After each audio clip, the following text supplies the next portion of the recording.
awkward video lectures with Professor Reed. We're in my sewing room. I hope that I'm able to crop out most of the room from this video because it's extremely messy and I don't usually put it on camera like this, but you know, desperate times call for desperate measures. I hope all of you are doing okay and staying sane in quarantine.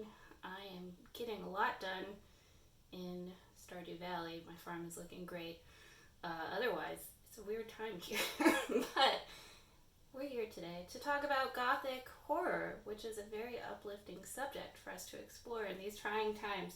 I keep kind of laughing thinking about the fact that we finished our science fiction unit before a global pandemic hit, and now I feel kind of like we're in a science fiction story. So I'm like waiting sort of for something science fiction-y to happen. We'll see. I don't know. Anyway, I want to talk about The Haunting of Hill House and Carmilla a little bit today. I don't want to get too much into plot stuff right now because I know a lot of you probably haven't started yet or are just beginning these books. Reminder, you get to choose one or the other. You do not have to read both of these texts, although if you have extra time and you feel moved to do so, I recommend it. I think they're both really, really great longer horror texts. And when I say longer, I mean relative to what we've read in class. These are both like, Carmilla is considered a novella. The Haunting of Hill House is a very short novel. So when I say longer, I mean that relatively. But these are both great examples of Gothic literature, although they were written relatively far apart from each other. So as a reminder, I think I included a definition of Gothic literature in the PDF that I uploaded on Tuesday. I'm losing track of the days of the week, but I think I did that on Tuesday. So if you don't know or aren't familiar with what Gothic horror is, basically Gothic horror tends to be very atmospheric, which is kind of a vague way to describe it. Lots of death and decay, haunted houses, family curses, madness, powerful romance or weird and dark and twisted romance, ghosts, vampires, so sort of like hauntings. Lots of haunted house stories fall into the Gothic genre. Most haunted house stories do. So I want to start by talking a little bit about Shirley Jackson in general, who you are probably familiar with in some respect, even if you haven't read The Haunting of Hill House before. So you might have been assigned to read a short story called The Lottery. Usually people are assigned this around like 8th or 9th grade. Extremely, extremely popular story. If you've read it, you already know that this is a story in which there is a small town. They hold a lottery where they all have to draw lots, and it's revealed at the end of the story that the person who wins the lottery gets stoned to death by the rest of the town. So this is sort of what Shirley Jackson is really famous for, is this short story, The Lottery, which is a deeply unsettling story. The Haunting of Hill House is similarly unsettling, although very different. Another Shirley Jackson work that I just can't recommend enough is a novel called We Have Always Lived in the Castle. It is my favorite novel, probably, ever. Shirley Jackson is very known for writing really dark stories, but also stories with a lot of dark humor in them, and stories with female protagonists. She liked to explore horror through that lens. We Have Always Lived in the Castle is not as much of a straight horror novel as The Haunting of Hill House is.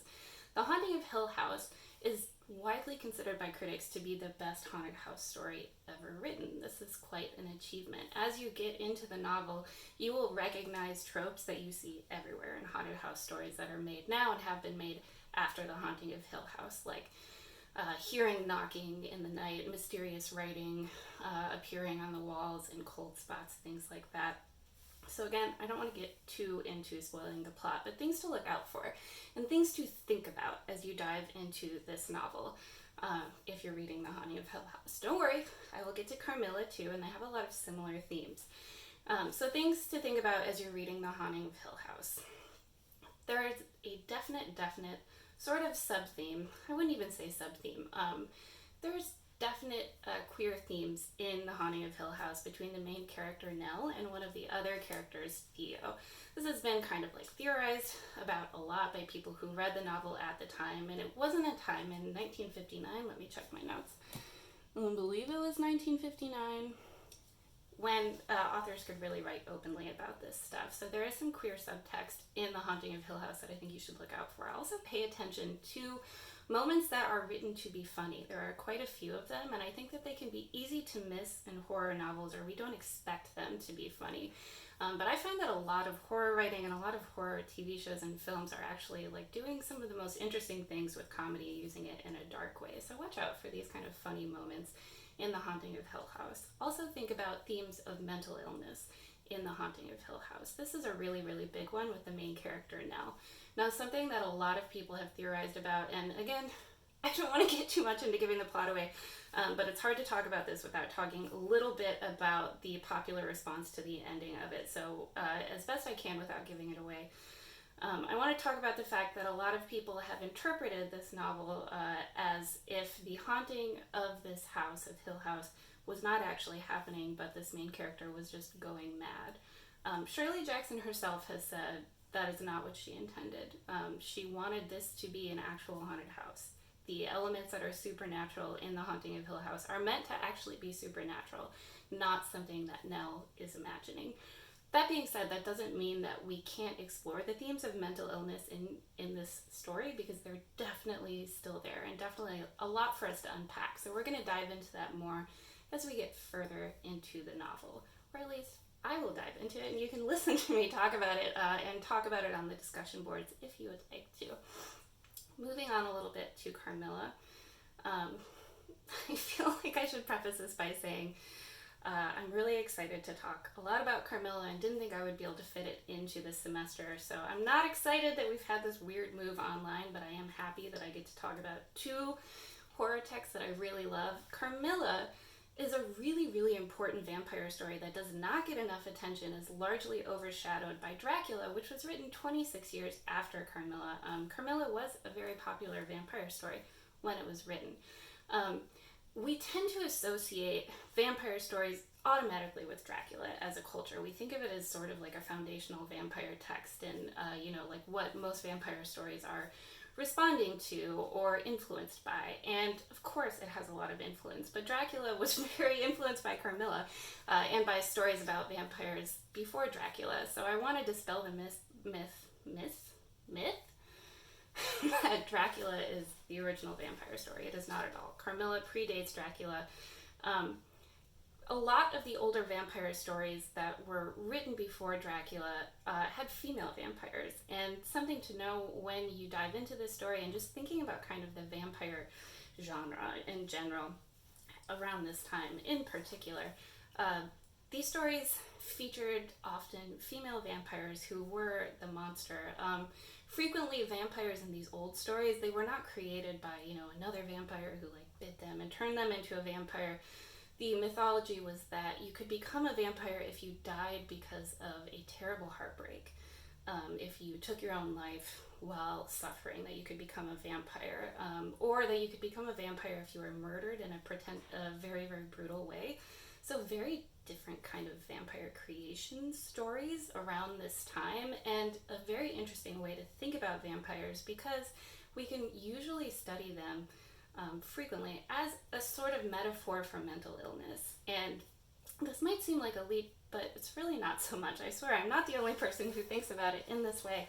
And we can connect, actually, the author of Carmilla, his life story, a lot to these themes of mental illness. So I'm totally going to butcher the pronunciation of his name, okay? But the author is Joseph Sheridan Le Fanu, I don't know, but that's his name. Irish author, wrote Carmilla.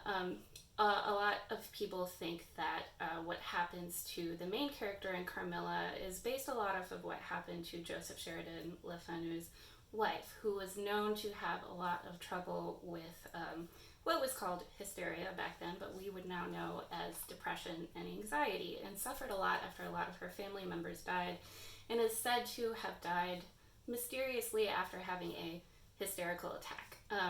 Now, we can't know for sure how she died, but it's sort of generally accepted that when deaths are described this way in old-fashioned newspapers and things as happening after a hysterical attack, that usually this involves suicide, and people just didn't like to talk about it.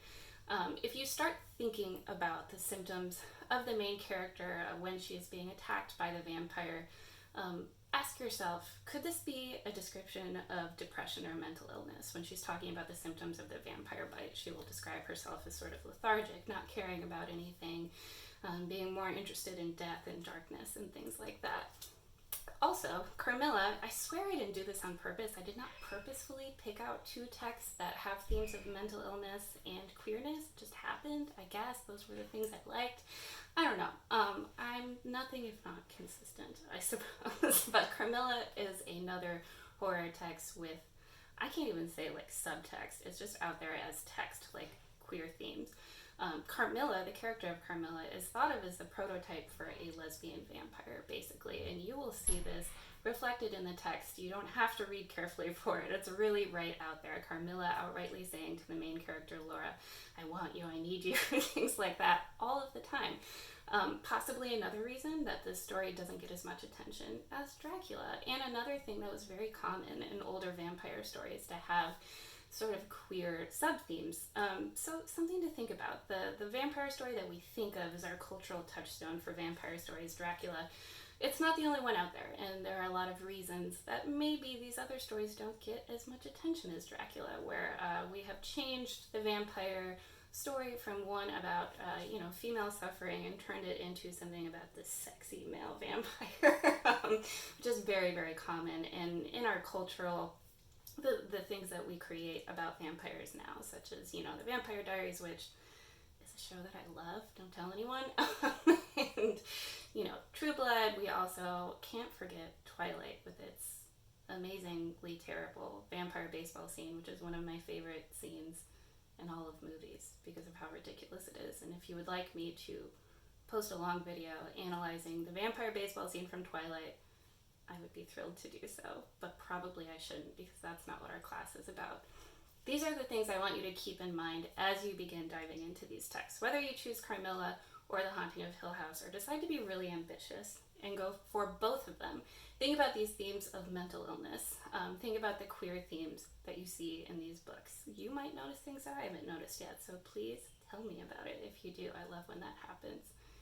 I think I will leave off here for now, and I will post another video lecture next week diving a little bit more into the plot developments and the themes in both of these stories. So please stay safe. Try not to go outside. I know that this is really frustrating and maybe hard to take seriously for some of us, but I have a lot of close friends and family who are immunocompromised, and please, for the sake of the sanity of your literature professor, just stay inside and try not to get sick or get other people sick. I want all of you to stay safe too. So that's it. I'm now signing off, and